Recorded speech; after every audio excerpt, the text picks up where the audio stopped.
How can you help your company become good at AI? Based on my experience starting leading the Google Brain team, as well as Baidu's AI group, which were respectively the leading forces for helping Google and Baidu become good at deep learning and AI, I've spent a lot of time thinking about what it takes to help a great company become a great AI company. And I wound up writing an AI transformation playbook to help other companies on this journey. In this video, I'd like to share with you the details of the AI transformation playbook so that you can better understand what it might take for your company to become good at AI. In case some of this seems like things that only CEOs need to know, I think that's not the case. It's useful for everyone in the company to understand what it might take for your work to impact not just a few projects, but maybe have a bigger impact on the company as a whole. Let's get started. Here are the 5 steps of the AI transformation playbook. We'll dive into greater detail in a little bit, but briefly, step 1 is for your company to execute pilot projects to gain momentum, start to know what it feels like to work on AI projects. Step 2 is to build an in-house AI team. Step 3 is to provide broad AI training, not just to engineers, but to many levels within the company, including executives. Step 4 is to develop your AI strategy. And step 5 is to develop internal and external communications about your company and AI.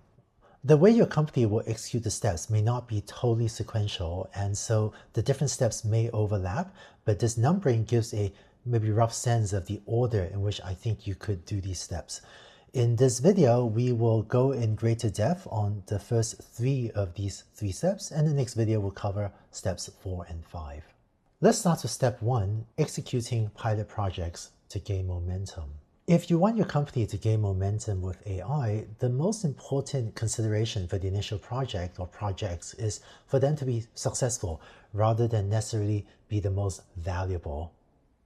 For example, when I was leading the Google Brain team, there was still a lot of skepticism at that time about deep learning. So my first internal customer was Google's speech recognition team. And speech recognition is nice to have. It's useful, but it's actually not the most important or valuable project for the company's bottom lines. It's not as valuable as, for example, web search or online advertising.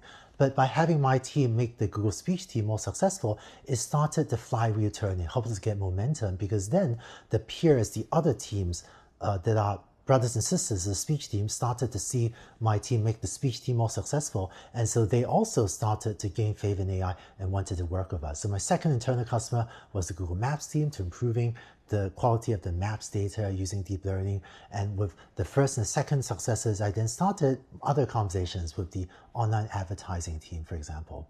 So when selecting your initial project, try to pick something that you think has a good chance of success that can start the flywheel turning, even if it may not be the most valuable project that you could eventually do for the company.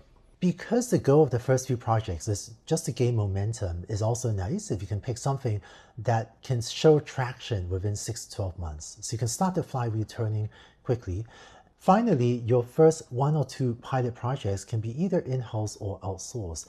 If you do not yet have a large in-house AI team, might be possible, might even be advisable to outsource some or all of your first couple AI projects in order to get more expertise in-house and to let you start building that momentum faster. Now, beyond a certain point, you will need your own in-house AI team to execute a long-term sequence of maybe many dozens of AI projects. And so step 2 is to build an in-house AI team. A lot of companies are organized like this, where there's a CEO and multiple business units, which I'm going to abbreviate with BU, that reports up to the CEO.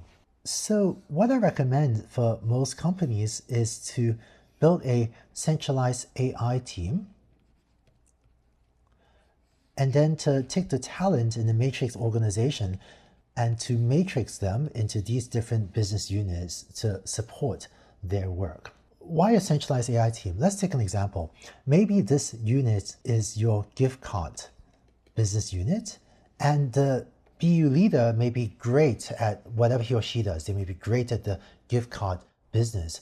But unless he or she is knowledgeable about AI and knows how to build, retain, and manage an AI team, it may be very difficult for that business unit leader to hire and retain and appropriately manage their own AI talent. So in that case, I think your odds of success will be much higher if you find an AI team leader that can be responsible for consistent company-wide standards for recruiting, retention, have a centralized AI team to give the team a community to talk to each other about how AI applies to your business vertical.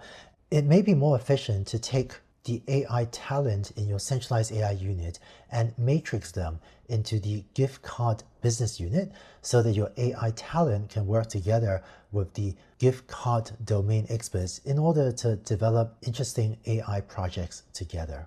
One other responsibility for the AI unit is to build company-wide platforms. If there are software platforms or other tools or data infrastructure that could be useful for the whole company, then a single business unit may not have the resources or the incentive to build these company-wide platforms or resources that can support the whole company, but a centralized AI team may be able to help build these company-wide tools or platforms that can help multiple business units.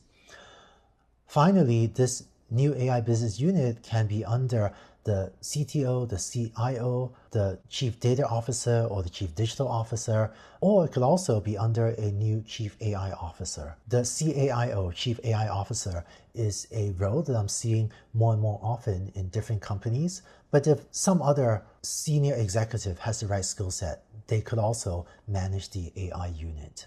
Finally, one last recommendation, which is that I think it is helpful if, to get the AI unit started, the company or the CEO provides funding to build up the AI unit rather than require the AI unit to get funding from the business units. Eventually, after the initial investment and after the initial ramp up, the AI unit will have to show us value that it's creating for the business units.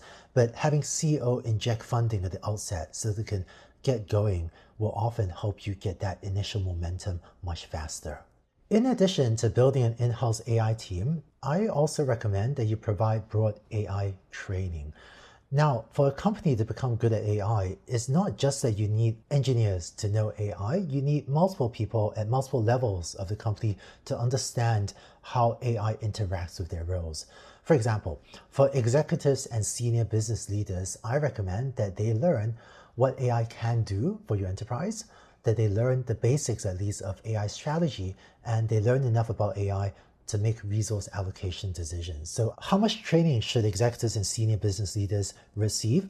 I think that numbers of hours of training is not a very good way to measure training, but with that caveat, I think you can deliver a lot of this training with maybe 4 hours or so of training. Leaders of divisions work on AI projects also need to know how to interact in their role with AI. I think these leaders would need to understand how to set project direction, so how to conduct technical and business diligence, how to make resource allocation decisions at the division level, as well as how to track and monitor progress of AI projects. So this type of training I think would take at least 12 hours, although again, number of hours is not a great metric for tracking how much you're learning. Finally, many companies are hiring AI talent from outside, but I would also not underestimate the importance and the impact of training up your existing engineering workforce with AI skills. For a software engineer to become proficient at AI does take a while, so plan for maybe at least 100 hours of training. But I'm seeing many companies provide training to help engineers learn to build and ship AI software, to gather and manage data, as well as help them become effective at executing on specific AI projects. The world today does not have nearly enough AI engineers, and so in-house training is a key part of many companies building up of their in-house AI capabilities. Finally, how do you get all this training done? Thanks to the rise of online digital content, ranging from, of course, online courses to also books and YouTube videos and blog posts, there is a lot of great content online about all of these subjects, and I think a good CLO should work with experts to curate this type of content and motivate the teams to complete these learning activities rather than necessarily create content, which is a much more expensive thing to do. So with steps 1 to 3 of the AI transformation playbook, I hope that your company will be able to start to execute on initial projects, build a team, provide the training, and really start to get a lot of momentum going in terms of helping your company become more valuable or more effective using AI. Looking at the broader picture, AI also affects company strategy and how you align different stakeholders, including investors, employees, customers, with this transformation of the company. Let's go on to the next video to talk about AI strategy.